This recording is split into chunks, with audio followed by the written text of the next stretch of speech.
Hello and welcome to the Stoics. This week we're going to talk about the philosopher Spinoza. Now Spinoza isn't explicitly a Stoic at all, and in fact he rejects quite overtly some key Stoic themes, Stoic thinking, the idea of providence. Spinoza is going to have a lot to say about the role of the passions for ethical life, and yet there are a number of key doctrines of Spinoza which seem to foreground Stoic thinking. God or nature, looking at things from the perspective of eternity, looking at human beings within the wider orbit of nature. Spinoza is an important figure to me. He's somebody who I've done most of my research on. I've got a book coming out on Spinoza at the end of this year. So what I want to do in this recording is, well, of course, because it's a course on the Stoics, present Spinoza in relation to the themes we've been exploring. But I also want to introduce Spinoza for those who are kind of less familiar. If you've done a course with me, then we look at Spinoza every time. You know, it could be environmental ethics, political philosophy. But if you're new to Spinoza, we'll give a little bit of a foregrounding at the beginning. So last week we were looking at the wonderful writing of the essayist Michel de Montaigne. We compared him with Shakespeare's Hamlet, and we were looking at early modern Stoic thinking, primarily through Justus Lipsius. But we were thinking too and looking at vanitas imagery, you know, the kind of decaying fruit and the skull, and these, you know, wonderful paintings from this period. We know that Seneca in particular is a major influence in this time, in tragedy. But also many young people are reading Seneca. They're reading Stoic philosophy popularized in different channels, like in Justus Lipsius's On Constancy. And then we get these wonderful murals and motifs which reinforce the presence of mortality.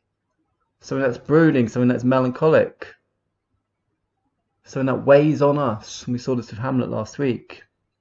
We looked also briefly at this mural from St. Bartholomew the Great Church in London near Smithfield, a wonderful church. And you know, the message just at the bottom, not all the stuff in Latin, but this statement here: behold yourselves by us, such once were we as you, and you in time shall be even dust as we are now. Now, early in this course, and a kind of few choice points throughout, we've been thinking about what are the underlying processes of Stoic thinking. Well, this is my suppositions.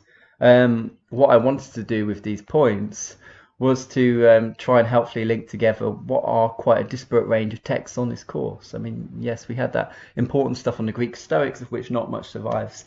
We spent time looking at the Roman Stoics. These are the ones that are most well known. But then what links the Book of Ecclesiastes? What links to Dhammapada? What links Montaigne's essay Of Experience? What links Spinoza's ethics? I had these themes in mind swirling, and then I wanted to try and give names to them, and some of these names have appeared through our discussions together and through thoughts that you've sent to me privately. Let's see. Let's sketch this out with Spinoza just briefly. So one thing, this has really kind of came to the fore with our discussions on Ecclesiastes, is transience. That Stoic thinking responds to the transience, to the impermanence, to the shortness of existence, of life, the presence of death, the imminence of death. Philosophy is a training for dying, as Socrates said. Socrates, the master of the Stoic school. We might say, I don't know, cheekily, that Stoicism is meant to be, the true successor to Socrates, not Plato in the Academy, which ended up drifting towards skepticism. A skepticism that Montaigne himself was more drawn to in the end. We also looked at disposition. At first this might not be so obvious, but it's the idea of training. That Stoic philosophy, being part of a way of life, is also a way of training or self-discipline, exercise, ascesis, development. But we're not, just as there are often these analogies to training your body, like dancing, acting and so on, wrestling, Seneca says. Here, as we know, it's about training the soul, training the mind. And so training the mind, in this sense, is training what is up to us, as Epictetus says. Training what is within our control, what is within our power. And that's why what you get as a process of Stoic thinking, which predates and exceeds the timeline of the Greek and Roman Stoics, is this emphasis on self-training and developing your own powers of reason, so that through reason you can understand what is within your control. Bear in mind that our Stoics are strong believers in fate. There is so much that is not up to us. We are affected by things that have been caused by other things that are beyond our power, beyond our influence. So much of the key events of our life are coming into being, and then the events of our lives ourselves. Random, they seem like chance, but chance is simply that which we cannot explain, where we do not have secure knowledge of its cause. Things aren't random, they've been predetermined. It's just that it's beyond our comprehension to know all of these different paths of determination. The question then becomes, what on earth can you do if you live in a fated universe?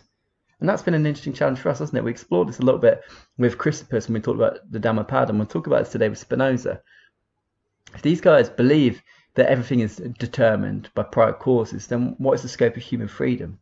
We don't have free will. And interestingly, Spinoza is going to accuse the Stoics of believing in free will, which is not a fair accusation. Descartes believes in free will. Free will is vital to the Christian tradition. But the Stoics don't believe in free will. Remember, Chrysippus and Zeno have this analogy of a dog being pulled by a cart, tied to a cart and being pulled by a cart forwards. Does the dog fight back, or does the dog go with the cart? That's freedom. So is the dog free? Well, you're thinking, of course the dog isn't free. The dog is, tethered to a bloody cart. But the point is that we do have a scope of freedom, whether we do things willingly or not, whether we keep our will in harmony with nature, as Epictetus says, or not. And what Spinoza is going to foreground is how we can come to understand the things that affect us, and the affects, the emotions that we experience as a result. Emotions being ideas of the body's encounters, body's affections. These things are within our control. There is a limited freedom, but it's not based in a mind separate from a body. We are just bodies. That's the Stoic view. And there are these other processes that we talked about early on. The emphasis on self-knowledge. Compassion, very important for the Buddha. Now, the Buddha isn't explicitly a Stoic, but we saw this in Marcus Aurelius too. Compassion means recognizing that other people are flawed, but also recognizing that you yourself are flawed. So that in the end we do not blame others. We do not hate others. We see all other beings as beings of nature. And this leads to a sense of compassion and a desire to live with nature, to not harm nature. Seneca himself was a vegetarian, but then he stopped being a vegetarian because it's associated with dubious foreign religions. But there is this kind of respect for life, respect for nature that we see in the Stoics in different ways. Okay, so let's try and fill all of this in with Spinoza. As usual, we're going to begin with a context. I want you to know who Spinoza is and the world that he comes from. I'll tell you a bit about the Dutch Golden Age, as it's sometimes called. We're then going to talk about Spinoza's God, the God of Spinoza, who's also Einstein's God, Albert Einstein's God as well. I want you to know about Spinoza's God and his understanding of God, because it's an important way of maybe thinking about Spinoza in relation to Stoic physics. We're then going to talk about the centrality of desire in Spinoza. We're then going to talk about the passions, the affects, the things that we feel. Spinoza describes us as being in a kind of bondage or servitude to the passions, but we can also experience freedom through the passions. What does that mean? Because remember, our Stoics told us that we need to be free of the passions, but we still are striving for a lasting joy. Spinoza is going to claim that we need the passions for ethical life. In this sense, he sees himself as challenging Stoic thinking, but maybe there's more that's similar than different. In the final part, we're going to look at the goal of Spinoza's ethics in this system, which is beatitudo. In Latin, we call it blessedness, this kind of exalted, joyous state. Right, let's meet Spinoza. Okay. Now, in this image here, this is an image from later of a story which we're not sure, but seems to possibly be true. Spinoza was attacked one day and nearly died, stabbed through his cloak. The blade wasn't able to reach him, and so he kept the cloak with the hole in as a kind of memento. One of the many ways in which Spinoza was all too aware of the danger to his life for the kind of philosophizing that he did. Spinoza, a 17th century philosopher, was condemned widely towards the end of his life and certainly afterwards because of his scandalizing views about God, which appear in his major work The Ethics of 1677, which is published posthumously, but earlier in the Theological Political Treatise. Now, Spinoza was a relatively private man, although he had friends. Friendship was important to him. One of the few people whose correspondence survives with Spinoza was a man called Willem van Blijenberg. Blijenberg was interested in Spinoza's ideas about God. They correspond after Spinoza produces a book on Descartes in 1663. But Blijenberg ends up, very sharply condemning Spinoza. Here he's writing about this book I just mentioned, the Theological Political Treatise, a book that Spinoza publishes anonymously, and a book that was meant to be a political intervention into his time to make the case for free speech, toleration of philosophy and democracy, but ended up kind of offending many because of its emphasis that miracles were just not possible, because God would not, breach his own laws of nature. And more for the materialistic way of looking at the Bible, not as necessarily and literally the word of God, but as something that kind of communicates a divine message, more allegorically, in terms of how it teaches us to live with each other harmoniously, lovingly, in peace and loving kindness. In a society where the Bible is understood literally, miracles and prophetic revelation are the basis of belief. This is shocking stuff. Blijenberg, quote, It is a book full of studious abominations and an accumulation of opinions which have been forged in hell, which every reasonable person, indeed every Christian, should find abhorrent. And indeed, in the condemnation of miracles and the miraculous, what is left of Christianity except for a radical rabbi who kind of toured around what is now Israel and Palestine, preaching a kind of spiritual equality? Leibniz, also a contemporary of Spinoza, the philosopher Leibniz, and a very important philosopher in his own right, who met Spinoza, also condemns this book and condemns Spinoza's philosophy more widely. I want us here in this first part to get a sense of Spinoza's radical edge. Leibniz, quote, I have read the book by Spinoza. I am saddened by the fact that such a learned man has, as it seems, sunk so low. The critique that he launches against the holy books has its foundations in the Leviathan of Hobbes, Thomas Hobbes, but it is not difficult to show that it is often defective. Writings of this sort tend to undermine the Christian religion, consolidated by the precious blood, sweat and vigilance of martyrs. If only they can stimulate someone equal to Spinoza in erudition, but exceeding him in his respect for Christianity, to refute the numerous paralogisms and his abuse of Eastern letters. Eastern letters, this is a reference to Spinoza's understanding of Hebrew. Why would Spinoza understand Hebrew so much better than his contemporaries in the Netherlands? Well, it's partly indicated by this interesting image. Well, the one on the left is interesting, we'll talk about that in a moment. But on the right, Spinoza, Jew and atheist. Spinoza, as many of you will know, was born Jewish, born in Amsterdam's Jewish community in the year 1632. He is expelled from the Jewish community in his early 20s, seemingly for his abominable and heretical views about God, possibly that God is not a human-like being, but is instead the entirety of nature, something that he argues later in the Ethics. Or perhaps that the soul is mortal and not immortal. Therefore, when we die, physically, that's it. We don't know. There's different theories. One theory that's come out in a great biography by Spinoza by Maxime Revere, the Spinoza clan. It's in French, hopefully it'll get translated into English. Says that the reason why Spinoza was expelled from the Jewish community was because his business, because Spinoza in his early 20s inherits his father's business. His business starts becoming bankrupt and he gets into a lot of debts, and somebody else owes him money and he needs this money kind of paid back. And so he ends up, out of kind of financial necessity, requiring the Dutch secular courts to intervene on his behalf rather than the Jewish courts. And it's this kind of, doing business outside of the Jewish community, which is seen to undermine it in some way. You think of Spinoza, a businessman? It's hard to imagine this figure on the right or the left being a businessman, but this is important. I'll mention his business a bit more in a moment. Now, I like the image on the left because it points to Spinoza as a modern figure, doesn't it? You know, this is someone who you might expect to see, I don't know, waiting for in a coffee shop in Shoreditch or somewhere, or pre-coronavirus. And this is because Spinoza, even though he's a 17th century philosopher, has become somebody who's been of great inspiration to a lot of radical politics and radical philosophy, I guess, in the last few years. We'll talk about this more later.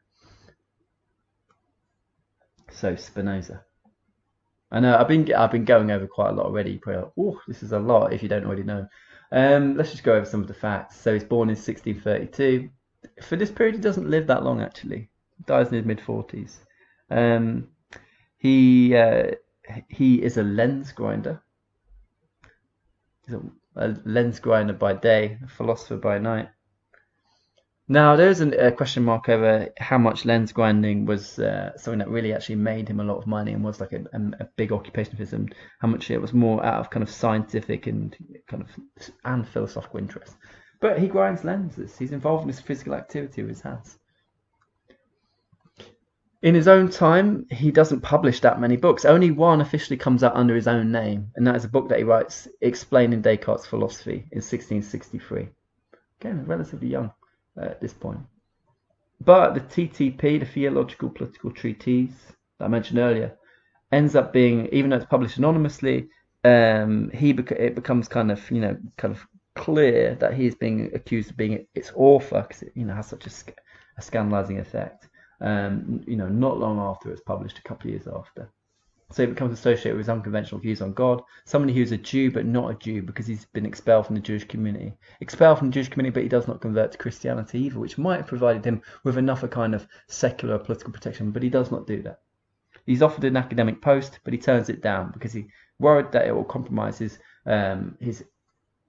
philosophical independence. His major works, these two really, the Ethics, this is what we're going to talk about later, and freedom is so important for Spinoza. Kind of personal freedom, what we might now call psychological freedom, but also political freedom. He makes some really important arguments for democracy, for collective power, for separating church and state, for restricting the power of religion in society, of kings.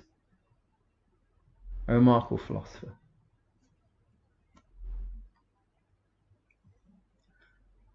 A good book that really makes the case for Spinoza's significance, although possibly oversells it, is Jonathan Israel's book Radical Enlightenment, which came out, I think, in 1995, and kind of presents Spinoza as being one of the key secret ingredients, the hot sauce in the 18th century Enlightenment. It spices it up, but it's so scandalous he cannot often be mentioned explicitly.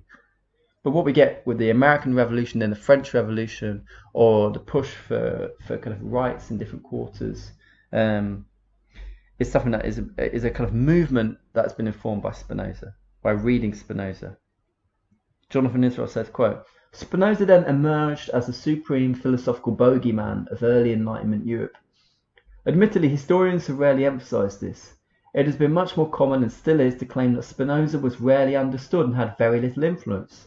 In fact, no one else during the century 1650 to 1750 remotely rivaled Spinoza's notoriety as the chief challenger of the fundamentals of revealed religion. This is religion revealed through prophecy, miracles, and so on.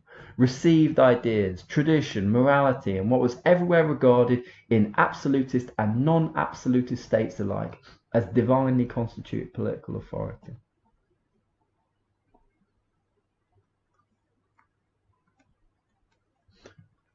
So these are some of his works. I guess I've kind of said that. The Political Treatise, I find this book very interesting. Remember, Spinoza's my real interest. And in this kind of later work, he makes some more interesting arguments for how all political power in any given society rests in the people, in popular sovereignty. It doesn't matter if it's monarchy or aristocracy. Again, these are kind of seen as cornerstones for thinking about democracy nowadays. And what's interesting is that Spinoza presented these arguments centuries before. He also writes a Hebrew grammar, lots of interesting letters, and some early works. We're also going to look at one of them, the Treatise on the Emendation of the Intellect. It's got a very beautiful beginning. So, this is our Spinoza. Like I said, not much of his work is published in his lifetime. The Ethics is what he spends most of his adult life working on in some form or another. The short treatise is basically, can be considered like a very early draft of what becomes the Ethics. Now, he does plan to publish the Ethics in his lifetime in 1675, but then he decides not to because he's worried. He's worried that he will be thrown in jail. He's worried that something worse might happen. And there are a lot of grounds to worry in this period. The Netherlands is a very liberal republican place. We'll talk about this more in a second. But its liberalism is really faltering. In 1672, just 2 years after the TTP is published, the Netherlands is invaded by France and some German states, and it's attacked by England at sea, all at the same time, in a secret coordinated attack. And during this time, the liberal republican rulers eventually fall and they're murdered by a crowd. Murdered and butchered by a crowd. These are frightening times because those who are murdering the liberal republican rulers are the revolutionaries in the Dutch society. And the revolutionaries are not on the left, as we often associate revolution nowadays, but they're on the far right, as it were. They're Calvinists. They're people that want to bring monarchy to the Netherlands. And eventually they succeed. So Spinoza's work is warring against reaction in different ways, but it's very dangerous work. One of his close friends, Adrian Courbat, is himself imprisoned and dies in prison in the late 1660s, simply for producing philosophical books which challenge conventional beliefs about God. What Courbat's mistake is to write in Dutch in a way that can reach a wide audience. And what Spinoza does is he continues writing in Latin, and he makes a point. He tries to ensure that his TTP does not get translated and published in Dutch, because of his fear that not only would this lead to his own persecution, and this is a man who's been persecuted throughout his life, but also that that the book could be used for, I guess, could be used as a kind of tool to counter revolution, if that makes sense. So his works really are published after he dies in the Opera Posthuma, in the posthumous works, which are put together by a group of his friends. This is published at the same time in Dutch, the Nagelate Schriften. Okay, what's happening in Spinoza's world? Let's just talk briefly about Dutch society. So, in Netherlands in the 17th century, what are you thinking? Probably thinking beautiful Dutch art, Rembrandt and others. The Dutch Golden Age. The Embarrassment of Riches, book by Simon Sharma, about this period in the Netherlands. Now, why is the Netherlands wealthy? After all, it's just it's a small federation of regions in Northern Europe. Indeed, most of it is technically underwater and had only recently been reclaimed as marshland and whatnot in this period. Well, the Netherlands, I don't know, is an interesting case in point in terms of how necessity is the mother of invention. The Netherlands had been under Spanish Catholic rule, as had Belgium, what is now Belgium, the Low Countries. And there was a revolt against Spanish rule for independence. The revolt partially succeeds in the north, resulting in the Free Dutch Republic, but not in the south, which remains the Spanish Netherlands, now Belgium. There's a religious difference, isn't there? Belgium, predominantly Catholic. Netherlands, predominantly Protestant. Conflict on different levels. Now, because of war and continued kind of opposition to Spain in this period, in terms of trade and whatnot, the Netherlands no longer really has access to the Mediterranean. It has already become wealthy through its kind of point of trade with further northern Europe, the Baltic states, Russia. But what the Dutch do is they are forced to kind of brilliantly innovate in terms of shipping and trade, and they're able to kind of they're able to kind of seize and use, I think it's Portuguese kind of connections around, parts of the coast of Africa and around into India in order to kind of bring goods from Japan, where they eventually established a monopoly, China, the East Indies, and bring these goods around to Europe. Think about Rotterdam today. Think about how the Netherlands is still a centre point of Western shipping, Western trade. This is established back then. Trade, gold, wealth, and all the problems this poses for a deeply Calvinist, frugal mindset. Vanitas imagery, I've had it time and again. Now, most of these beautiful paintings come from the Netherlands. The rotting fruit, it looks sumptuous at first, but then there's something a little bit revolting about it. The decaying flowers.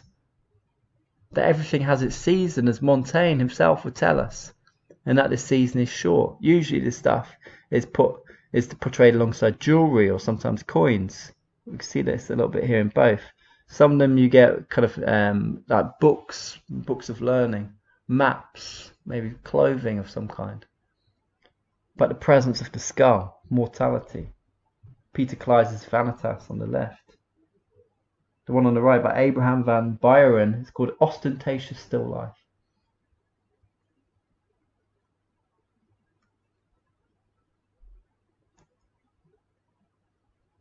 Vermeer's Girl with a Pearl Earring, famous one. But on the left, this is just simply called Family Portrait from the late 17th century. But look at family life here. I mean, this is a wealthy family life, we can tell from the servant and the table. But this is a society that is becoming increasingly wealthy. New goods, new ways of life, new ideas, all sorts of things are swirling in the Dutch period in this time. Okay, so let's talk a bit about what's happening in the Netherlands in the 17th century. So the Dutch united provinces, they gain effective independence from Spain in 1585. And so what we call the Dutch Golden Age just kind of happens over most of the 17th century. It kind of goes into decline by late 17th century, partially as a result of this military invasion that I mentioned and a kind of wider political decline. We talked last week about the wars of religion in France, didn't we? With Montaigne and the way that Montaigne's own family were completely divided. And so because of these wars, massacres, persecution, Huguenots are in exile. They're forced to leave. Some go to London, we talked about the Spitalfields. But others go north. Belgium, they can't, and then from Belgium into the Netherlands, you have skilled workers coming in. This has great economic benefits to the Netherlands and to England. Religious toleration is another important one. Think about this with Spinoza. Why is there a Jewish community in Amsterdam and very few other places elsewhere in Europe?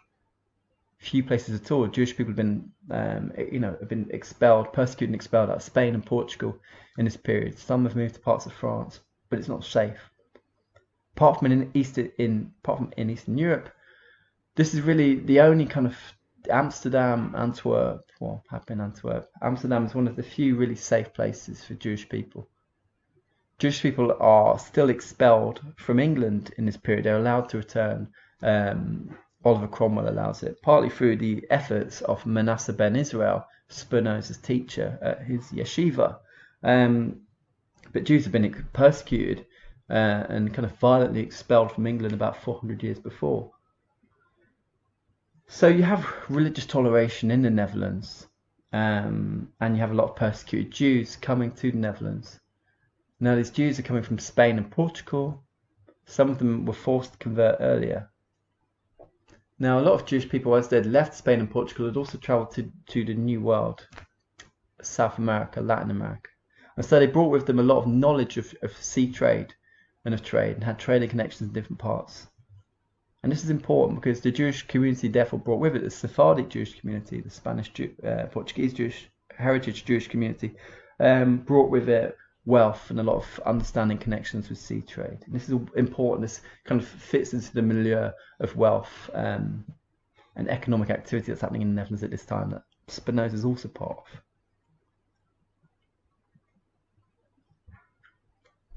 So the Netherlands is an important economic centre point of Western Europe, of the West.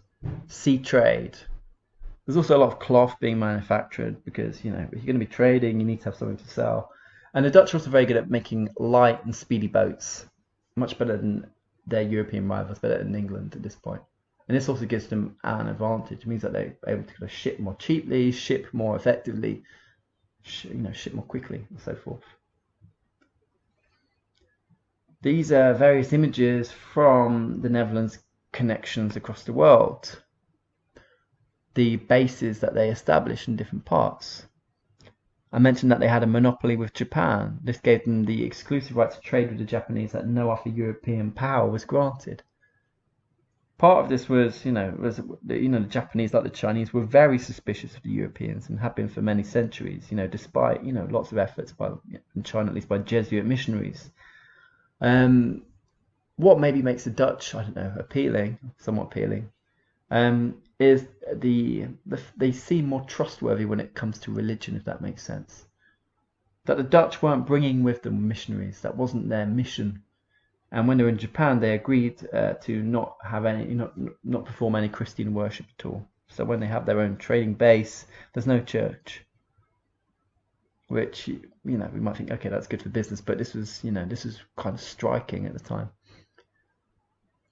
Ceylon, what is now Sri Lanka, is another place where the Dutch are based.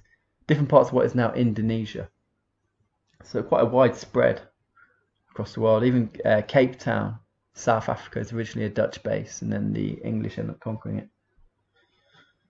Now, when we're talking about the Dutch here, you're probably thinking of colonialism and slavery, because these are big conversations that we have in Britain.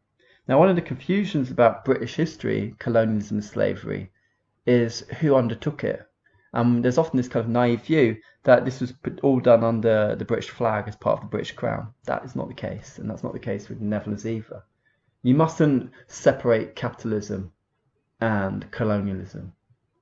Colonialism, setting up colonies, really setting up factories, trading points, trading ports, is a business venture. It's a capitalist venture for Western powers whose motivation is partially wealth, but it's partially also fear of being outmaneuvered by other European states who would invade them militarily. So they need to kind of get access to different parts of the Caribbean or different parts of the East Indies because they're in competition with, say, France, Spain, England, Netherlands, so on. If they don't do this, then they'll become impoverished and they'll become invaded and they'll lose power. It's easy to morally judge these countries and these peoples from a distance. But there is an existential threat for the European states. This is an arms race. What do you do if you have no army in an arms race? Do you think that will really stop you being invaded? Now, a motivation for the Netherlands is around business, and we need to think here of the East India companies. Think about British activity in India. I think it's until about 1857 or 1859 after the Sepoy Rebellion, a huge rebellion against British power in India. This is when India falls under the power of the British Crown. Queen Victoria becomes the Empress of India. But before then, India hadn't been under direct British political control. It'd been under the control of the East India Company. It'd been under the control of a very powerful and wealthy corporation, which had its own standing army. Now that's hard to imagine now. Would we imagine in Amazon or Nestle or some Unilever or some very wealthy multinational having political control and tax collecting purposes and its own standing army? No, this seems kind of unthinkable. But this is the situation from the early 17th century up to the mid 19th. So the Dutch East India Company are founded in 1602. And they're a company. The goal is to trade tea and spices. Later on, with the English East India Company, later known just as the Company, one of the things that allows them to kind of have a breakthrough and become, a rival of the Dutch, is the fact that Charles II, when he becomes King of England in 1660, he marries Catherine of Braganza, who is a Portuguese princess. And as part of her dowry, she brings ports. The port of Bombay, now Mumbai, and the port of Tangiers in North Africa. And it's receiving by marriage these ports that enables, certainly with India, the English to start expanding. It gives them a kind of base in which English businessmen, English merchants, can start, expanding and consolidating trade routes. Now, they're also merchants, and we need to keep in mind here capitalism, what capitalism means in this period. The innovation of having a joint stock company, which is very important for slave trading missions, or for any mission that involves a lot of risk. Who's going to finance the outlay of buying goods that are then going to be potentially traded many months later and then brought back? Now, there and back, let's say the journeys from Amsterdam to Japan, let's say. Many things can go wrong. Your merchant boats can be attacked at many points by pirates, by other European powers, and you lose your goods on the way there or on the way back. So there's a lot of risk at different points. Weather, you might be caught in a storm. So these missions are always going to be expensive and risky, and that's what joint stock companies were a brilliant way of encouraging people, and these were often not just the very wealthy, but also middle classes, lower middle classes, to invest in schemes that potentially could have a huge return if they succeeded, but came with a strong risk. This is vital for the ways in which for small, lower middle class, we'd now say middle class, and of course upper class people in Britain finance slave trading expeditions. The slave trade in Britain isn't done by the British Crown; it's done by British businesses, British businessmen. Don't separate the link: capitalism, slavery, colonialism. So the Netherlands, what's happening here? They monopolized trade with Japan and China over the 17th century. The Dutch East India Company, think about it in terms of these images. These aren't just ports. They're surrounded by walls. These are military bases. The Dutch East India Company ends up having 10,000 private soldiers, 50,000 employees, huge in this period.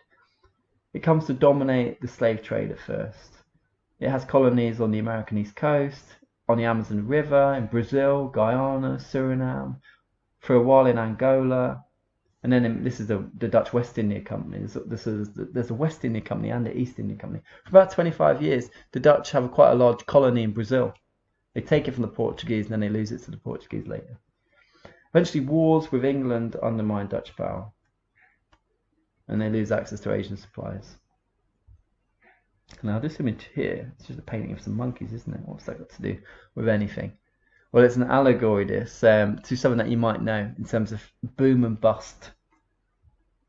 Great bubbles of speculation where ordinary goods become hugely inflated in value. There's been all sorts of bubbles. This relates to the tulip bubble. How tulip bulbs, the price of them suddenly became very, very elevated in the mid-17th century and caused a huge kind of inflation of prices, and then there was a huge crash after. And it kind of points to this, this is a new world of capitalist speculation in which we're no longer kind of trading goods for gold, but things can have a value. You have joint stock, you have a stock exchange, the bourse, you have banking, you have investment, you have credit, which is so important as a means of financing risky projects.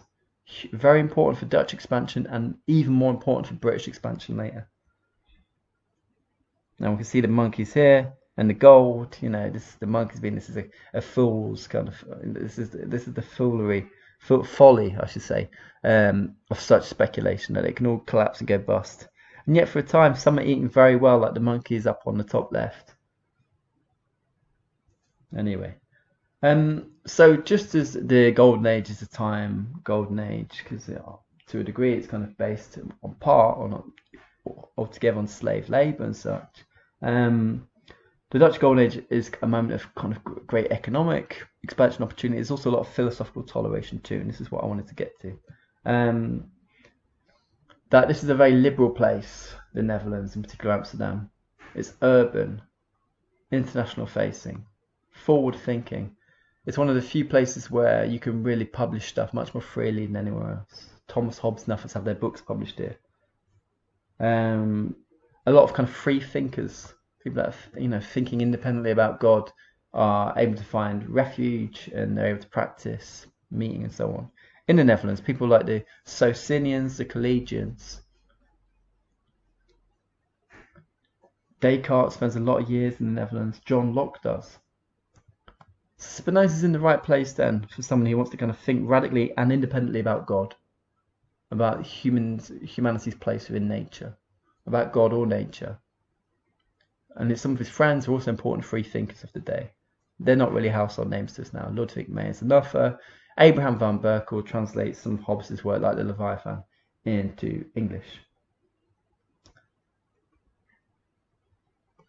Here's Descartes, and Descartes is great. Descartes talks about the joys of being able to research in Amsterdam and what the Netherlands meant.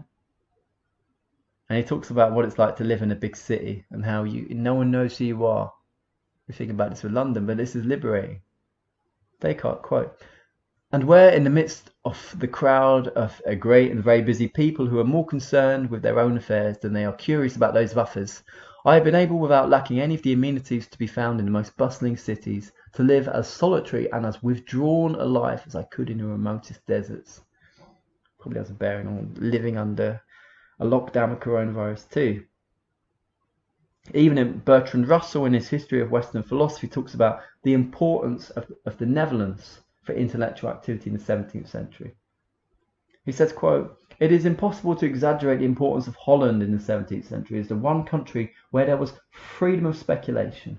Hobbes had to have his books printed there. Locke took refuge there during the 5 worst years of reaction in England.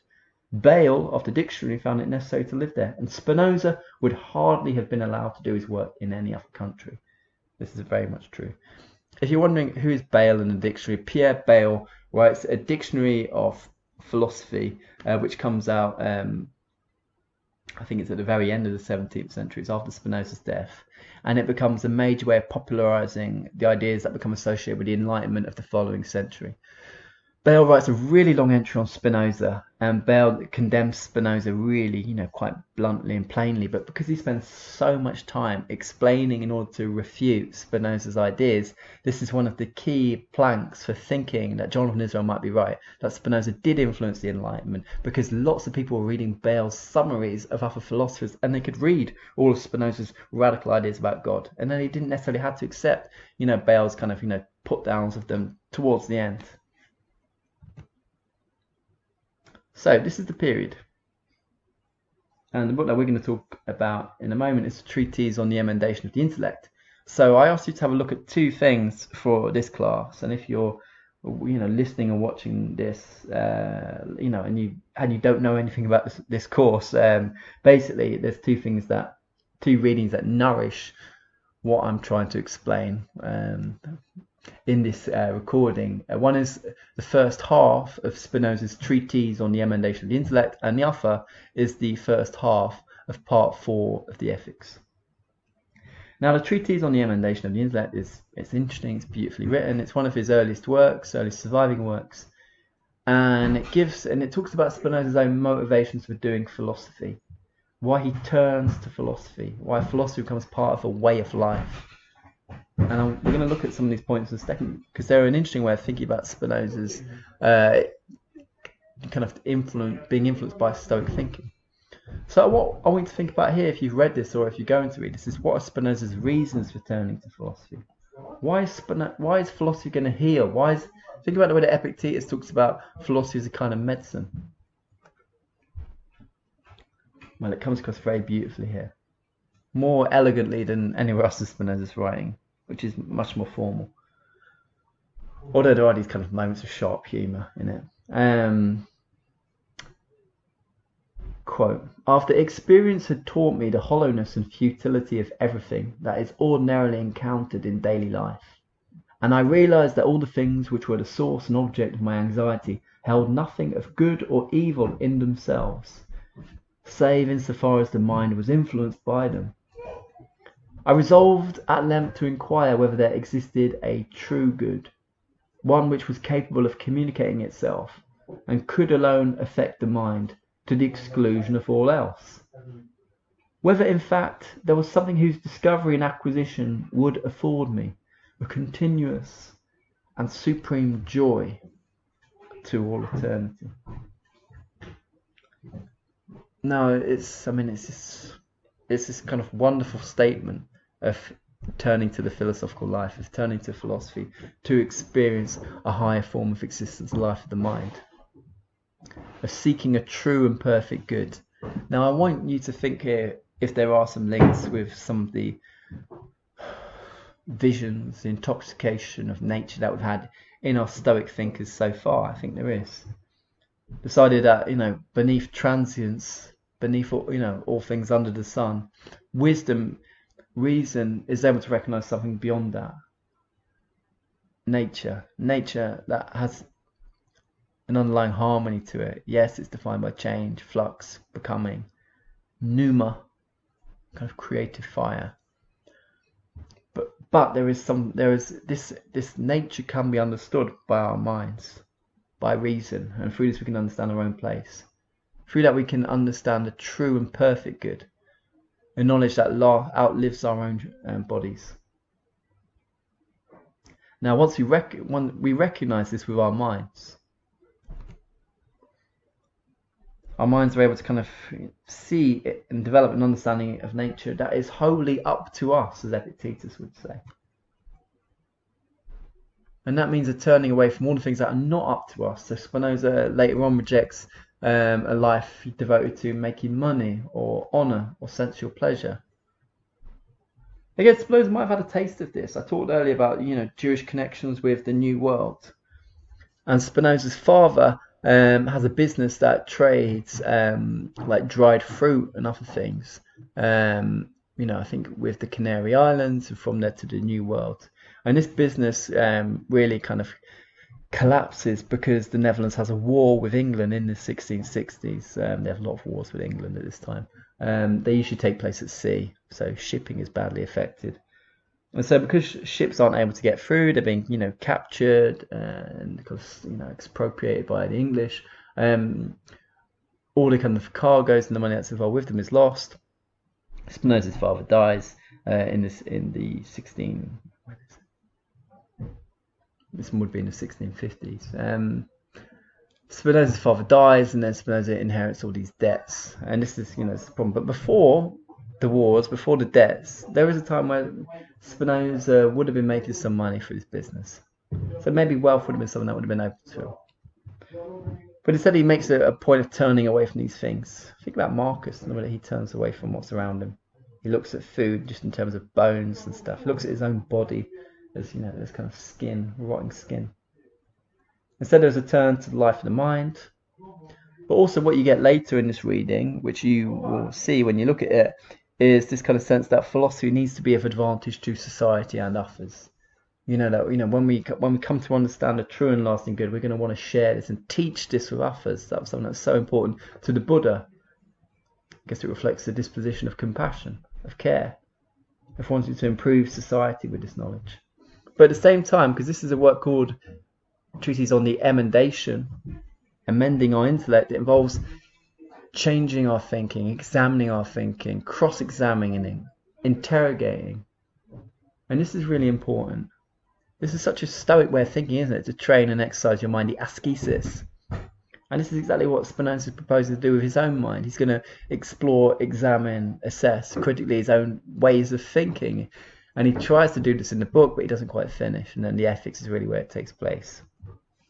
So, Spinoza's a Stoic, all right? Let's keep exploring this. So this is part 2. We're going to look at Spinoza's understanding of God. This is probably going to be the least Stoic thing that we do, but I want to give you more of a backdrop on Spinoza, and then we're going to start looking at how Spinoza challenges the Stoic tradition. Right, some of you might know this wonderful line by Albert Einstein. Einstein says that his God is Spinoza's God. Quote, "I believe in Spinoza's God who reveals himself in the lawful harmony of the world, not in a God who concerns himself with the fate and doings of mankind." It's a nice way of introducing what Spinoza's God means. Spinoza's God is not the wrathful and jealous God of the Old Testament, a God who seems to have been refuted even by Kohelet, the narrator of Ecclesiastes, who doesn't have that much to say about God. But this is God understood instead of something that is materialized by nature. Spinoza will make this radical equivocation in 2 parts, I think, or maybe 3 parts of the Ethics, of God or nature, Deus sive natura, that we can speak of God or nature. That in some sense they are equal, not necessarily interchangeable, but equal.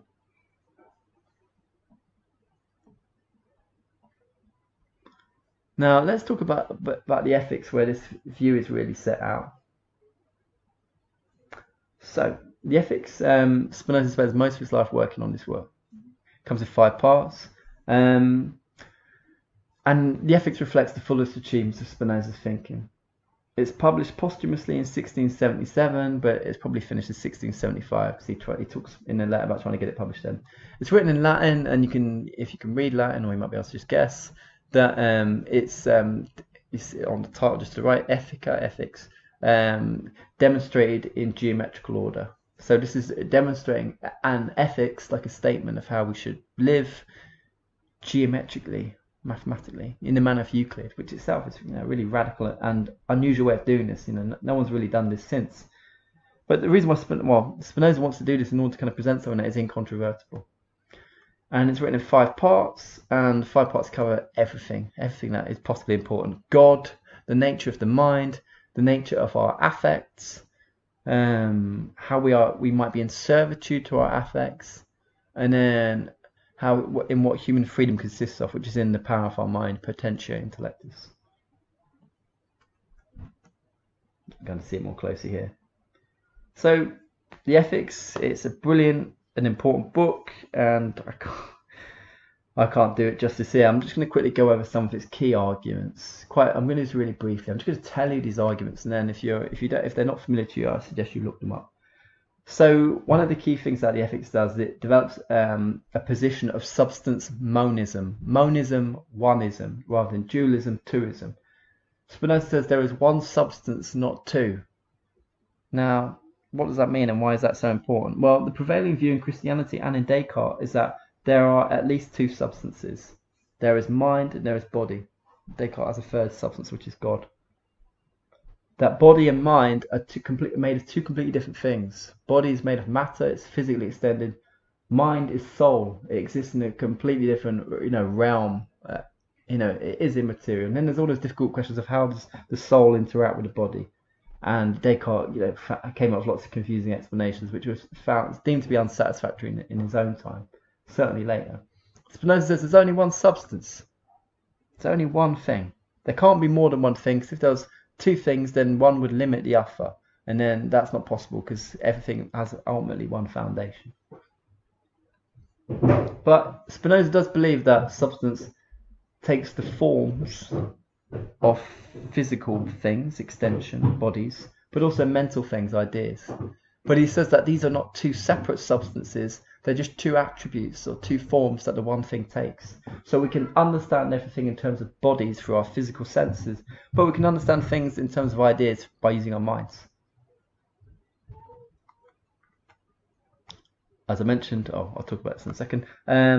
As I mentioned, Spinoza equates God or nature quite radically, and this I think is an interesting Stoic thing to do.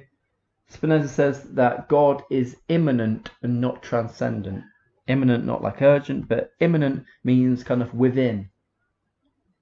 God is immanent to the universe. He's not outside the universe. He's not, like a kind of bearded old man, performing miracles and intervening at choice moments, as long as we, say the right prayers and so on. That's a human fantasy. For Spinoza, God cannot be like that. God is the universe, and we are therefore parts of God. Now, this isn't just a book about God, is it? It's about our place within this understanding of God. And there's a whole focus on the human mind. But the human mind, the power of the human mind cannot just be in terms of ideas, because look at our own minds and what they think about on a daily basis. They oscillate between hope and fear. We're rocked by different passions and desires all the time. But Spinoza's point is that philosophy is pointless if it doesn't deal with how human beings really are, not as we want them to be. It needs to speak and understand the language of the passions. And it needs to understand how the passions, sad passions or joyous passions, inhibit us from being moral agents or free-thinking agents. So it has a lot to say about the emotions and the passions. There's a lot to say about desire. And it presents an ethics in terms of the emotions of joy, of courage, generosity, strength of mind. And its rigorous emphasis on the power of understanding. Ultimately, for Spinoza, our highest good is what he calls an intellectual love of God. It's a love of God, which we might say like a love of nature, a love of things as they are. But it's an intellectual love because we love through our minds. We love through our minds wishing to understand. Our minds should constantly desire to know, and there is desire everywhere in Spinoza, desiring to understand, desiring friendship, desiring blessedness, desiring this high state of contentment at the end. Now, as mentioned, Spinoza's work takes this Euclidean form, which is at first quite difficult to get into. And this is it on the page. This is from, I don't know what translation this is. This is the Curly translation, isn't it? The geometric method. Now, Spinoza does this because he thinks, Descartes is asked by a contemporary to kind of present one of his arguments in this way, in a deductive way. Because the point being that if you can present an argument for God's existence like this, then it will be incontrovertible. No one can disagree with it, because you begin one premise, one proposition after another. You demonstrate something, you explain why it's true, and if we can agree on that, we can then proceed to the next step. And Spinoza uses this system in order to kind of present a completely radical understanding of what God and what human nature is like. And had he just done this in the conventional way, writing in chapters, in a kind of more literary form, then it would be much more easy to dismiss. But Spinoza uses this form to present a whole new way of thinking in a way that is step by step. So he shows, he doesn't tell. And this enables the reader to kind of reach the same conclusions that would have been unthinkable otherwise in this period. Spinoza is also just drawn to the power of mathematics and what it promises. The geometric method comes from Euclid. There's also a desire to kind of reach a higher understanding of things through mathematics. This in its own way goes back to Pythagoras. Pythagoras' theorem, a very important mathematician and philosopher. It's from Pythagoras that I think we get the word philosophy. Philosophy being a love of wisdom and not just a study of things as they are. Wisdom being a way of life. Pythagoras thought that the universe could be understood in terms of mathematics. That's why he was very interested in mathematics. He was also very interested in music. He thought music and musical harmony was a way of kind of intuiting this mathematical harmony. Spinoza, in the preface to Part 3 of the Ethics, says that he shall consider human actions and appetites as if it were a question of lines, planes, or bodies. Which is really interesting, isn't it? To think about human emotions and human desires as if they were like physical phenomena. And in this, he's drawing on good heritage. The guy on the bottom right is Galileo in the Essayer, which is a bit like essays, Montaigne. The Trier. He says, the universe is written in the language of mathematics, and its characters are triangles, circles, and other geometrical figures. It's a beautiful statement. You can imagine if anything survived of him, Pythagoras saying something like this. And we get this later in the political treatise as well. Spinoza makes this wonderful point about how he's going to look at human societies as if they were like weather. He says that I have regarded human emotions such as love, hatred, anger, envy, pride, pity, and other agitations in the same way as heat, cold, storm, thunder, and such pertain to the atmosphere. And again, there's kind of vision, this possibility of using the strictness and the possibilities of mathematics and geometry in order to explore with much more clarity and universality human life and life as it is. Now, the Stoics would certainly approve of their interest, not just in ethics, but in physics. Physics being vital to understanding our own place as moral agents and as human beings, and as beings of nature. We must understand the natural laws that shape us. I mentioned just now that for Spinoza's a monist, and so all things take on two forms. Things that physically exist and things that exist in our minds. And so this is like a diagram that's trying to explain that. He calls these attributes. That there's only one substance, but substance takes on different forms or attributes. The two of them that human beings know of are extension and thought. It's implied that there might be others, but we're just not aware of them. Physically extended things like here, a body, a ball, a dog. But things that exist in the mind would be concepts like justice or a perfect circle. All of these things are parts of substance or modes. Substance being like God. Substance is God. We are all modes of God. So it's a different understanding of God than what we are used to in a Christian or Jewish tradition. Hugely. That if man's connection to the divine is through understanding nature, it's not in an image like this where God might touch us with his blessedness. At the same time, this image that I've got here, it's apart from an excerpt from the Sistine Chapel. God, I should have put a full one up, looks like he's inside a human brain. So Spinoza's substance monism, it's kind of sketched out in part 1 of the Ethics. I don't know how I should go through all this. I think this is going to end up being really long already. These are just some definitions that Spinoza presents of substance of God. That there is only one substance, it necessarily exists. There is potentially an infinity of attributes. God is absolutely infinite. Remember, he says a lot about God. There's sometimes a view that Spinoza secretly doesn't believe in God, that he's an atheist. He is an atheist, in terms of what his society understood of atheism, which is very unconventional, non-scriptural views about God. But he does not believe in God. His understanding of God is completely different. It's nothing like this. Nothing like the Garden of Eden. And Spinoza, really, makes a point of debunking traditional understandings of God, like we get in the Book of Genesis, in the Ethics, in part 1 of the appendix of part 1 of the Ethics. And Spinoza makes this quite a radical point about why different societies come up with different creation stories and completely different understandings of what God is like. Now, our Stoics, who tend to be a bit more politically conservative, although their times are very different, kind of accept that religions all have some kind of validity because they refer back to the underlying providence of the universe. Epictetus and others, Seneca, talk about the gods. Think about there's no point trying to take God or try to take the gods or nirvana as some kind of genuinely eternal existence out of Buddhism. What was interesting about Ecclesiastes, it was the bits that are written by Kohelet and not someone else. There really is so little God here. Now Spinoza is quite dismissive of these different creation stories. He thinks that they simply arise out of the human need for meaning in our lives. We need to understand why we are here, how we got here, and what, if anything, comes after. And so we look around at nature and we think that everything is here for our use. But that's a mistake of our reasoning. We just look at things as they are and we kind of think, well, because they're suited to our purposes, they must have been put there for a purpose. But it's simply a combination of coincidence and learning generationally how to live. We know how to fish, we know how to farm, and so on. But Spinoza's point is that superstitions, omens, religious structures arise out of a psychological need to understand what happens to us.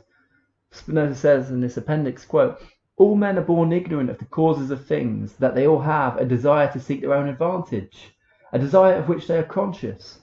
From this it follows, firstly, that men believe that they are free, precisely because they are conscious of their volitions and desires. Yet, concerning the causes that have determined them to desire and will, they do not think, not even dream about, because they are ignorant of them." So we look at things in terms of our own self-centered uses, Spinoza says. But we don't understand what has caused them. And out of ignorance, we end up developing this view of God who favors us over other tribes. Our God is a jealous God. Think about the God of the Old Testament. At least in the Book of Genesis, there's this kind of implication that there are multiple gods. There is a God of the Jewish people, but other peoples have their own gods. Certainly, this is not what you get in Christianity, and it's interesting to think about how you can fit the Old Testament and New Testament so easily together. I don't think you really can, but that's how it's all taught, in British schools, religious schools, Christian schools. But Spinoza describes this quite, radically. He doesn't mince his words in the Ethics. He says that this simply becomes that, we keep looking to God to explain, this kind of theistic God to explain things that we do not understand. And he says we go on asking the causes of causes until you take refuge in the will of God. That is the asylum of ignorance. End quote. So that's Spinoza's God. Now let's try and think about how human beings fit into this. Because on first level, it seems like they may not. And then this is a new part now. We're going to look at Spinoza's understanding of conatus, or desire.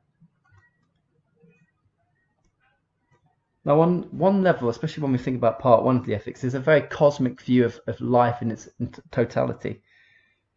What's written about God in part one of the ethics could apply to, life on a moon of Saturn. It doesn't just relate to life on Earth. It doesn't relate to the 17th century. It doesn't just relate to Spinoza. It seems to relate to all life. So how do human beings and how does the human mind fit into this? And that's really interesting how Spinoza starts, developing these expansions. Partly in part two, where he talks about how the human mind can know what affects it. And then in part three, where he talks about our own agency, our own ability to act, our capacity to act. Now that's hard because we are determined by so many prior causes, things that are beyond our knowledge. And Spinoza gives the example of a stone that is thrown through the air, like in one of the images here. The stone is hurtling through the air, and let's imagine as a thought experiment that the stone became conscious, became self-aware. The stone would experience itself hurtling through the air, in this case, skimming across the water. And it might believe that it had freely decided that it wanted to fly through the air, and that it was through its own power of mind that it continued to fly. What the stone doesn't know is that someone else has chucked it, and it will soon land with a crash. In the same place, this is from Proposition 2 of Part 3 of the Ethics in the Scholium. The scholiums in Spinoza's Ethics are basically where he tries to explain what he's doing. He says, just as a stone being thrown is one thing that is determined by prior causes. So a baby or an infant, a toddler that cries suddenly, they might think that they're crying because they want milk, and that they might be crying because they're really upset, but they're crying because they're hungry or thirsty. So what they really want is milk, and that's a kind of mechanical cause on a baby's body, which causes a certain effect, a certain emotion, a certain mood.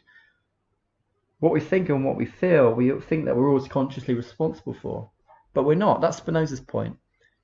And if you think about that, that has an interesting bearing on how we understand the unconscious mind nowadays since Sigmund Freud. So this presents a challenge. What do we do when there's so much that we think or feel that we are not aware of the causes of?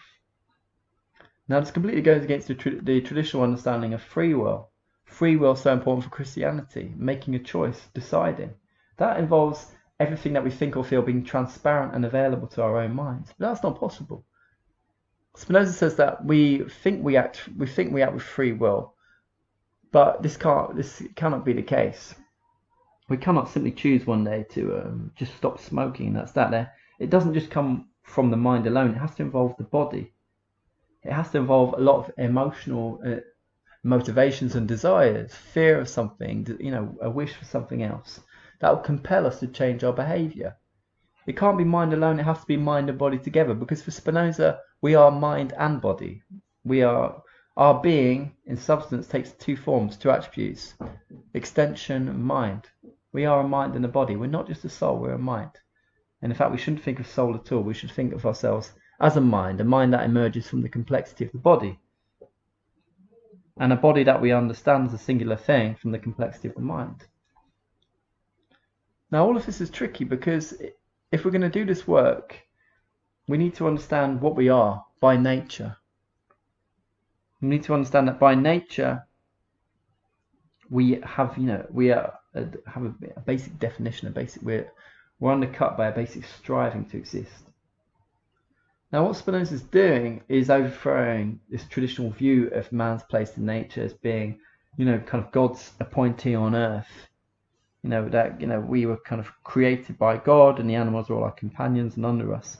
You get this in medieval and early modern imagery, like the Great Chain of Being, which you can see here. We see God at the top, and then you have going down the chain, the natural hierarchy. You have the angels, and then you have human beings, and then you have birds and fish and animals and trees, rocks and stuff, and then at the bottom you get hell. There's a natural hierarchy in everything. Now, Spinoza rejects this, and this is something that you also get in the Stoics, although this is a Christian idea. It's not something the Stoics pre-Christian. That all beings are equal by nature. We also got this in Ecclesiastes, that man is equal to the beasts, all share in one breath. Now, Spinoza says that all things in nature, they can be human, animal, or they could be physical objects like stones, they all share one property. They have a conatus. A conatus, which is a striving to persist in their own being. Basically, all things have this wish to kind of, preserve the current state that they are in, the current state of energy, the current state of physical health and ability. Now, they're not doing it for some greater purpose. Spinoza is really keen to rule out purpose in our thinking. Instead, this is an efficient cause. It's something that compels, it propels us. We strive to persist in our own being. Again, this is very much what you get in the Stoics. And Spinoza's word conatus is a Latin word that Cicero uses to translate horme. Horme, a Greek word, impulse. The Greek Stoics define all things in terms of impulse. It's natural. Things have a natural affinity with themselves to survive. We saw this in week 2. So all things have this. This is the essence of all things. It's not a soul. It's a conatus. A striving to remain alive. It animates us. And what we get in part 3 of the Ethics is this presentation of the conatus. First, in general, all things strive to persevere in being, and then it's applied to human beings after that. So this is called a conatus in Spinoza, comes up early on. The definition, each thing insofar as it is in itself, as just looking at it in its own respect, strives to persist in its own being. And that's something kind of pointing out. I think there's a lot that's happening here with the Stoics, Zeno and others. We look at this with Cicero as well. As Spinoza presents different examples of this, we've talked about the stone that hurtles through the air. We can also think of a sparrow having a conatus. Any kind of living being. Any kind of being. Now, what form does this take in human beings? Well, what makes human beings interesting is that we're not just striving to exist. Takes the form of our appetites. I need to eat, I need to excrete, and so forth. These are all things that our bodies need in order to survive, and our minds become conscious of these bodily needs. This consciousness of our appetites is what Spinoza calls desire. That's the definition of desire. Desire undercuts everything. Desire is what individuates us as human beings. Desire is our essence. It's our consciousness of our appetites, of what we need to survive, so far as we judge it. And judgment is an important thing. Because as Spinoza says, our ideas about what we need are not universal. They're not morally normative. We might wake up and we need, and we may not be wrong in this, that if we're used to smoking 50 a day, that when we wake up in the morning, we need a cigarette. And we do need that to survive. But does that mean that a child of 6 also needs a cigarette when they wake up to survive? No. We have different things that we judge that we need to survive, that we judge that we need. These can be real needs for us, but if you're a political radical out of the Frankfurt school, you might say that many of these are pseudo needs created by our society. Spinoza's point is that desire isn't normatively good, and in fact, what we come to value as good or evil often just reflects our own needs and our own values. That therefore there is no universal good or evil. There is only a subjective, a perspectival good or evil. This is a radical claim. This is what Spinoza seems to be making. This is a quote from proposition 9, of part 3 of the Ethics. Quote, "It is clear from the above considerations that we do not strive, will, seek after, or desire because we judge a thing to be good. On the contrary, we judge a thing to be good because we strive, will, seek after, and desire it. We end up rationalizing, I suppose, what we need. They end up becoming our needs, our treats. It could be how much we eat. It could be the need to get drunk all the time. Gluttony is something that we're used to condemning. But gluttony or any form of excess can feel deeply self-fulfilling, deeply pleasurable.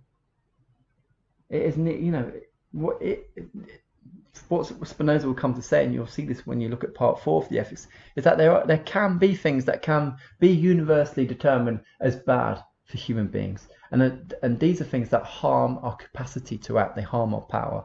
So drinking 3 bottles of wine a day is objectively bad for us. That's going to harm our capacity to act. Smoking 100 a day is going to harm our capacity to act. But we also need to understand that values and value systems are perspectival. Maybe like Montaigne, that they can be relative. Although Spinoza, unlike Montaigne, doesn't fall back on a sceptical view. Now, Spinoza is an important source of influence for later thinkers, Schopenhauer and Friedrich Nietzsche in particular. Friedrich Nietzsche discovers Spinoza, I think this is shortly before he writes, or when he's working on the gay science. And he's so excited when he reads about Spinoza. He's writing to his friend Overbeck. He says, "At last I have a precursor." And the stuff that he admires of Spinoza is one of the many things is this refutation of free will, this refutation of an objective good or evil.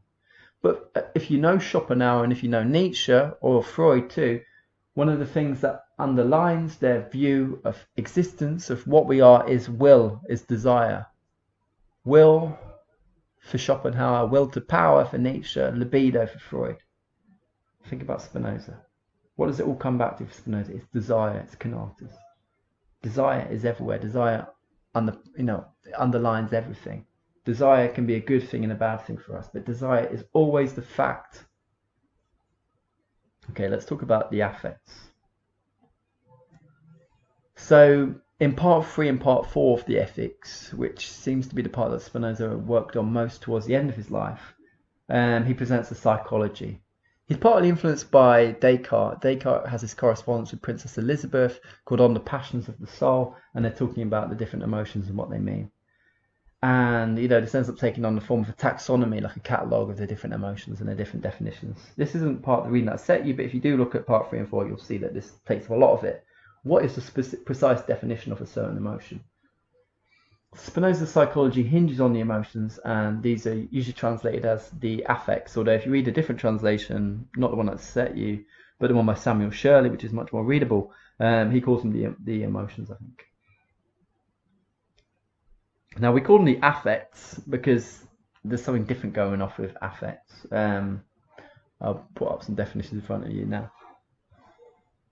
Now, when we think about nowadays, when we think about emotions, we tend to think about them as something that's inside us, their inner states, their feelings, things that we feel. Now, what we need to think about with Spinoza is something slightly different, not an internal thing, but an external thing. Emotion, Latin, comes from Latin emovere, to move out. Something that comes from the inside, like a reaction that then is outwardly expressed, like on our face. Affect too, then, is something that needs to be understood as a state of mind and body. Well, what Spinoza describes that our bodies have interactions with other bodies. These are called affections of the body, and our mind has ideas of these encounters, and these are called affects. Now, in our encounters with other things, everything comes back to desire and our power to act. And so Spinoza defines, the affects, well, he organizes them in terms of power. So love is a really important one. We'll come to this in a moment.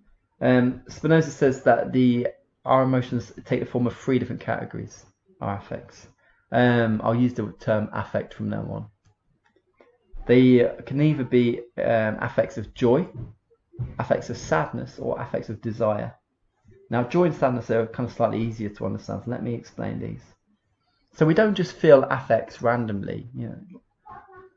We feel affects of joy when we experience an increase in our power of acting, power of thinking. When we experience an increase in our power. And we experience affects of sadness when we experience when our power is decreased. Spinoza talks about this in part 4 in terms of perfection, greater power. So when somebody benefits us, let's say you hear from a long lost friend in a very beautiful message, with like good tidings, makes you happy, doesn't it? You experience your capacity of thinking and acting is increased. You have greater connections. You're brought back into contact with something that had been a source of strength and nourishment to you. You experience joy.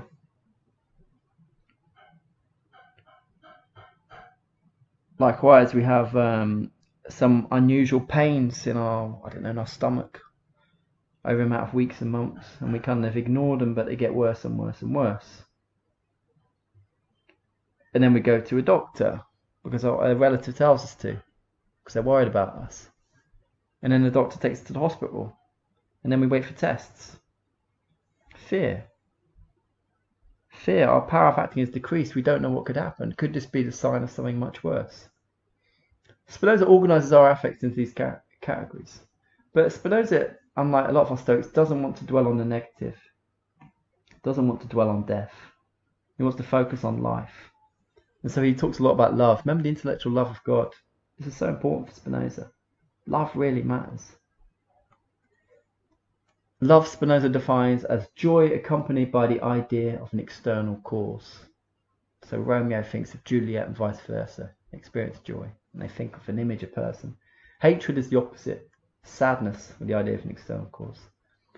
Now, human beings always are striving to increase their power. They do it however they can. They do it psychologically. We think of things that we need, that we want. We fantasize about things that we need and want. But the person who loves strives to, quote, have present and preserve the thing they love. So they'll often think about the thing that they love. They'll pine after them. Now, we can often pine after things or people that are lost. And this can cause jealousy, this can cause melancholy. Spinoza has a lot of really interesting and insightful things to say about the sad passions, way more than any Stoic that we've read so far. He is the best counselor. He's better than Montaigne, in my view, in how he tells us to live with our feelings, how we understand our feelings. Not in terms of judging ourselves as being good or bad, but simply in terms of this basic criterion of power. Our power to think and our power to act. And that we try to imagine what is going to bring us happiness. But then this can cause great jealousy too. That if we think that's something that we have lost or is threatened, might be, somebody might take something that we care about from us, then we're going to want to lash out and we're going to hate them. We're going to want to attack them and squash them. And that's how fears are mobilized. They arise from uncertainty. Hope and fear. Spinoza, like Seneca, doesn't have much time for these things. He doesn't think hope is a good thing. He doesn't believe in facile optimism. He thinks that this is going to make us liable for wishful thinking, which is going to result in bad decisions. Spinoza describes hope as, quote, an inconstant or like uncertain joy arising from the image of a thing, future or past, of whose outcome we are in doubt. Fear is basically the inverse. Fear is just an uncertain sadness. So it's all about uncertainty. Now, as human beings, we naturally experience uncertainty. We don't know what's going to happen in the future. We cannot know all of the things that will affect us. We cannot know their causes. But if we're able to remove doubt about some of the things that affect us, then hope becomes confidence. The goal ultimately for Spinoza is that we need to remove doubt. We need to understand. We need to strive to understand. And through that, we can alleviate the burden of fear, like the burden of hope, and we can see things as they are. That I see as a very Stoic injunction. But what we'll get from that too is a release from what Spinoza calls vacillation, of being caught up by two different emotions that pull us in different directions, resulting in confusion. Clarity. Right, let's turn to part 4. This follows straight on after, and this is what Spinoza has to say about servitude. So I want you to think here what a human being is, how we understand a human being. I guess nowadays we tend to think about a human in terms of just the body. And Spinoza gives us some useful kind of grounds for thinking about this. There's that famous line in Gilles Deleuze's book about Spinoza's Practical Philosophy, where he takes a quote from Spinoza, "We do not know what a body can do." And Deleuze says, wow, this is a moment in which materialism comes back on the philosophical horizon, materialism, everything being matter. But Spinoza isn't interested in the self-denying soul, which is one of the things that seem a bit grating at times about the Dhammapada. But it's about our bodies, our pleasures, our pains, what we need. Now for Spinoza, we are a mind and a body. We've talked about this a bit already. We consist of a mind and a body. That the object of the idea constituting the human mind is the body. The object of our mind is the existing body and nothing else. Our mind focuses on our body. Our mind is our body in some way, but just through a different form.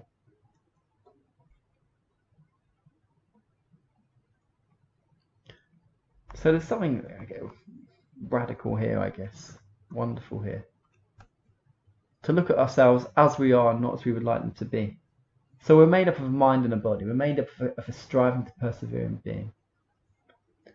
We should be defined not as a kind of atom in itself, but through our interactions and encounters with others. As we set out and as we strive to exist as we are, We pursue our desires. We constantly come into conflict and cooperation with other people. Spinoza isn't somebody like Hobbes who talks about aggression and competition. He sees human beings as naturally competitive. Spinoza makes some of the most strident claims for democracy and collective power in the history of philosophy. And it's wonderful. This is one of the things that I really like about Spinoza. So yeah, I think we've covered some of this stuff already. So what does it mean to be in servitude then? Well, the problem is that these affects are not things that we can always control.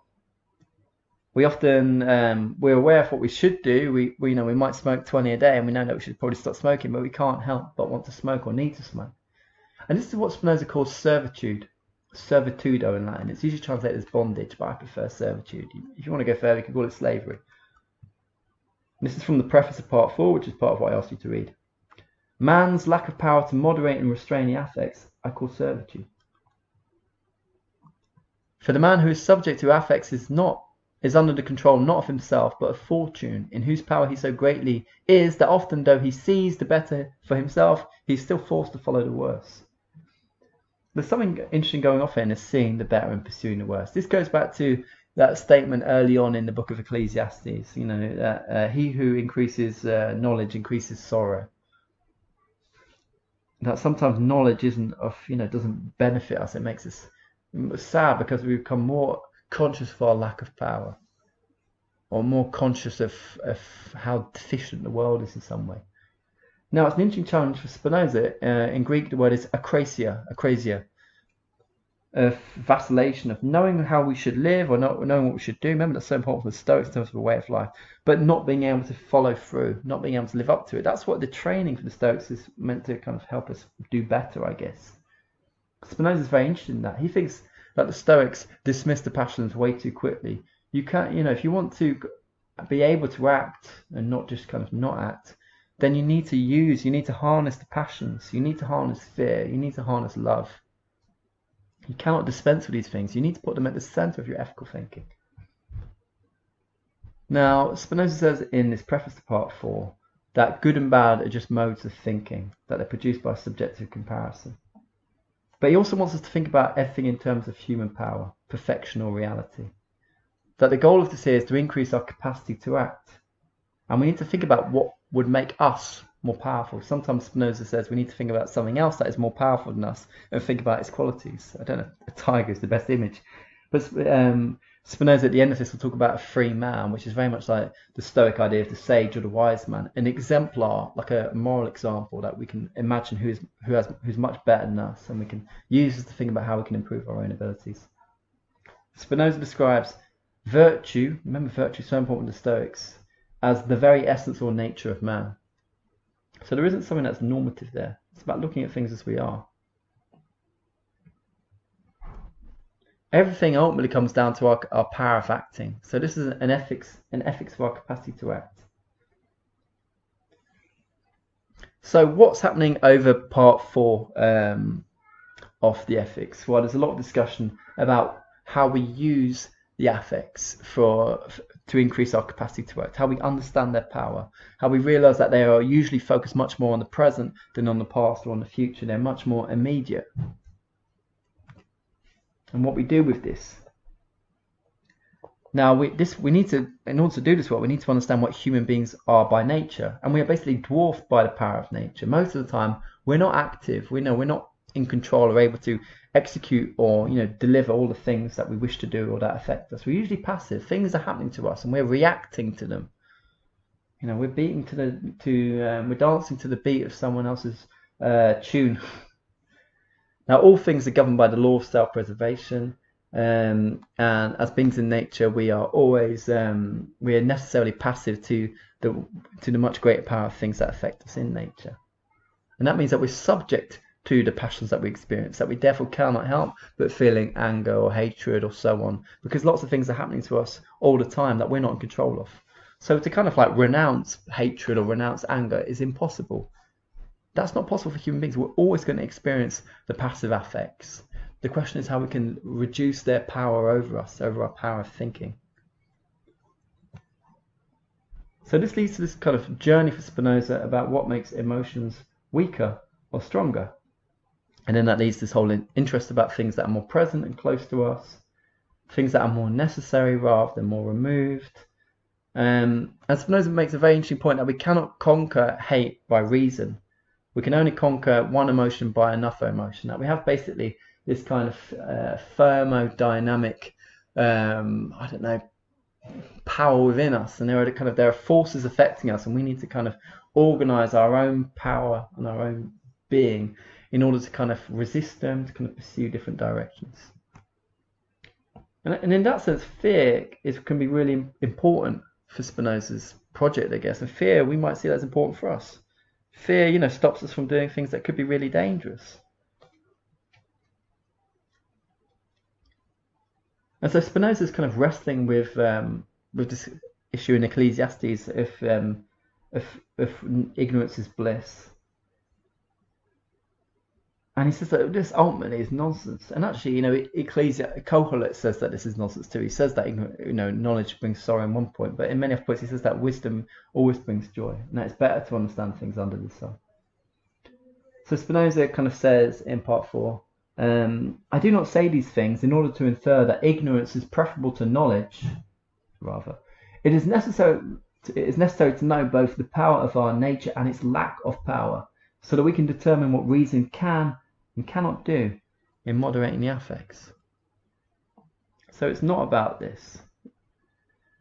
And what Spinoza will do, and this kind of leads to these really wonderful moments. This is why I've given you a slightly longer reading of Spinoza from part 4. The passages in the early 20s are amazing, or the late teens and early 20s.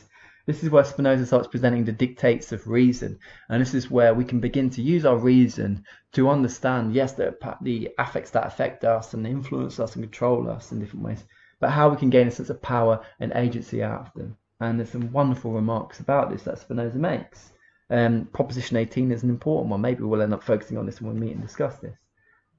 That joy is always more powerful than sadness, because joy always involves an image, an idea, a representation of what increases our power of acting. So we need to turn towards joy. We need to turn towards things that will empower us. But we cannot do this on our own. We should, this isn't a life of homelessness or solitude in the way that the Buddha describes it. Spinoza's ethics is all about friendship and cooperation. His argument is that we naturally seek to, live and maintain our own well-being, but we do this with others. Other people are what we need. They nourish us. Friends, family. We act together. We think together. We interact. We discover common notions. We come to understand and learn together. We're taught by others. And what Spinoza strives for is a world in which more and more people can recognize that nothing is more useful to human beings than other human beings. That our greatest advantage is in helping others and working with others. And that all of us are benefited by projects that are based on understanding, on reason. And in this, our power is collectively increased. Study groups and so on, many other things. And what's interesting about Spinoza is that he has this idea that the more we learn, the more we increase our desire to learn. And in turn, we increase our power of acting. There's some interesting remarks here too, and we may end up covering this, I'm not sure, in terms of what Spinoza has to say about Seneca. Seneca is quoted quite a bit in Spinoza's Ethics. Not quite a bit, that's wrong, sorry. Spinoza is quoted occasionally, or is alluded to occasionally in Spinoza's work. Spinoza very rarely cites or quotes anybody. But he's kind of critical of Seneca too, the idea, and what it means to kill oneself.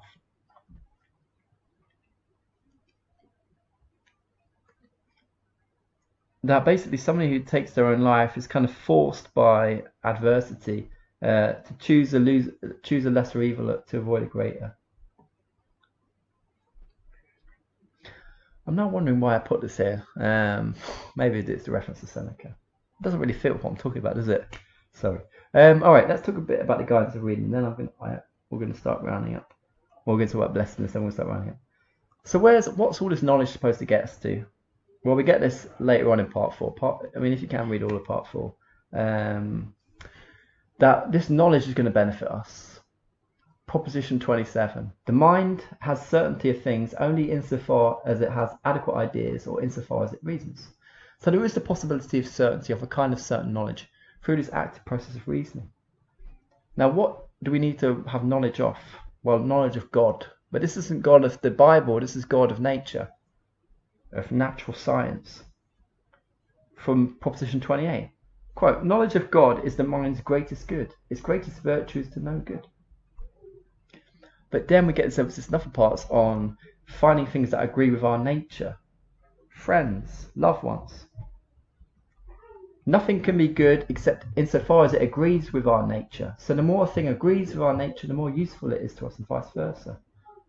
What's interesting about Spinoza is that he really differs from the Hobbesian view of life as a war of all against all. And it's the fact that human beings are guided by reason. Reason provides something that we can all kind of collectively find a secure basis in. Now, insofar as we are driven by passive emotions like fear and hatred, we cannot agree in nature as human beings. We're going to want to kill each other and attack each other and stab each other in the back. It's the passive emotions, it's the sad ones, the sad passions, the sad affects, that are a problem for social cohesion, like fear and anger. This is obvious.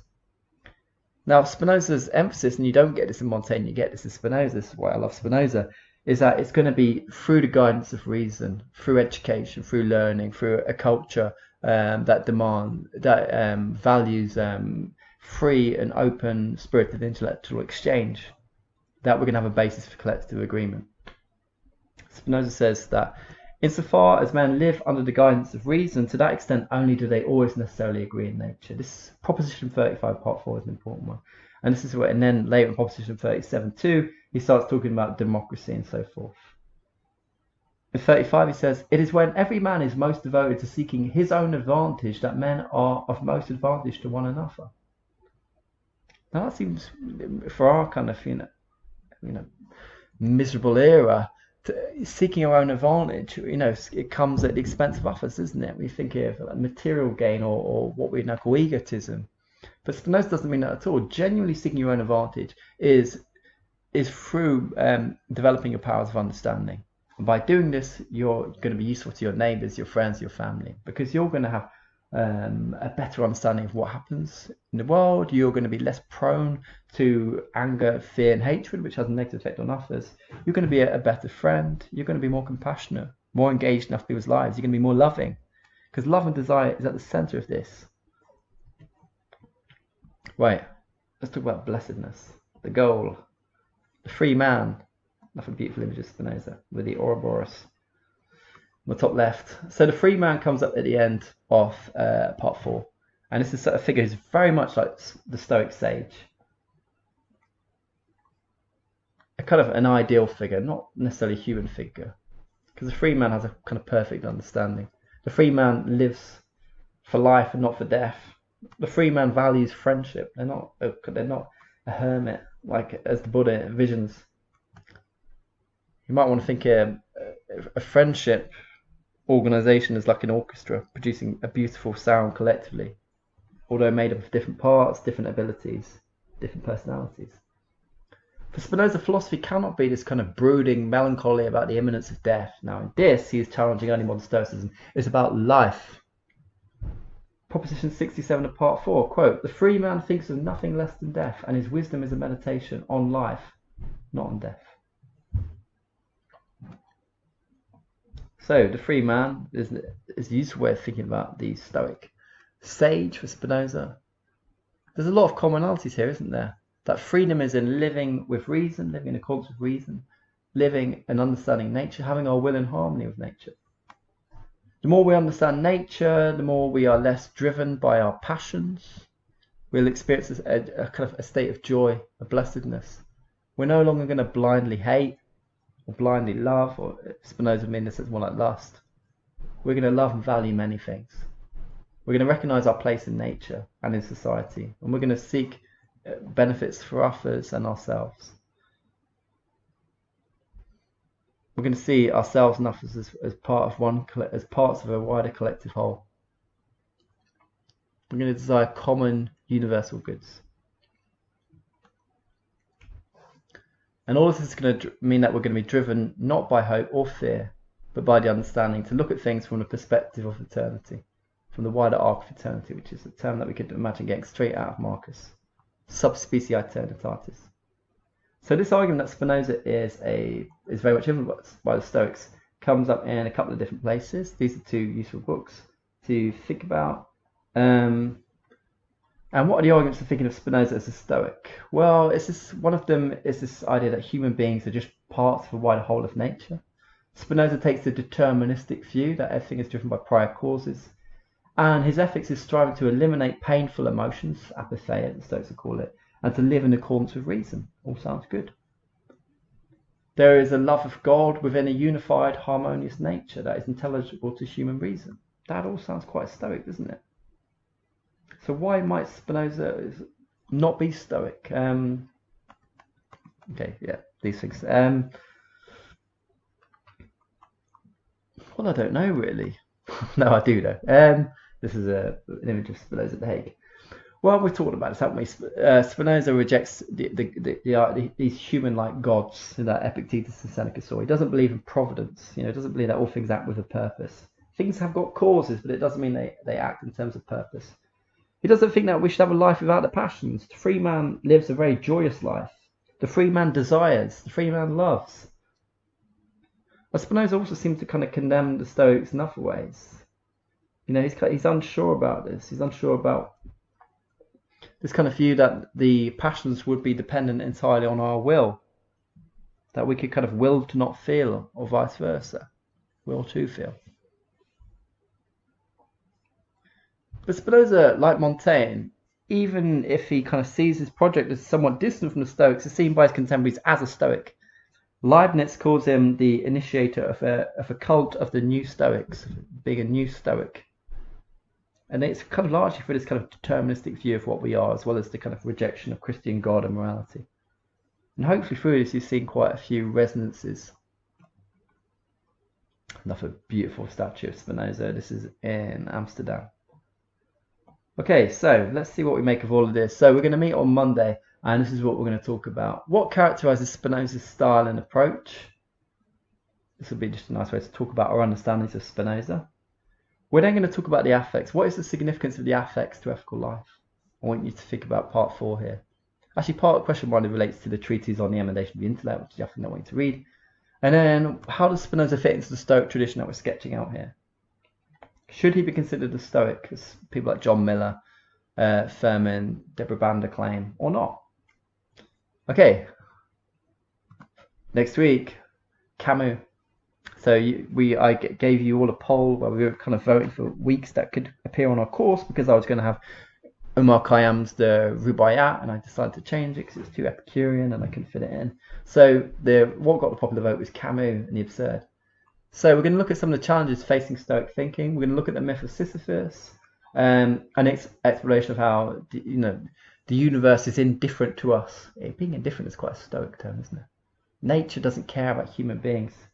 The cold, deafening silence of the universe. We're going to talk about the absurd and absurdism. Does that undermine a Stoic project? Does it derail it? The ways in which Cameron talks about the only response as being hope, a kind of this facile hope or suicide. Actually, even though I think you guys are wanting to do this so that we can look at the challenges of Stoicism, there's a lot in Camus that resonates with Stoic thinking about the importance of living as much as we can, as he says, the necessity of thinking and living well in a deterministic universe. All right, I really look forward to seeing what you make of Spinoza, and yeah, until then, thank you.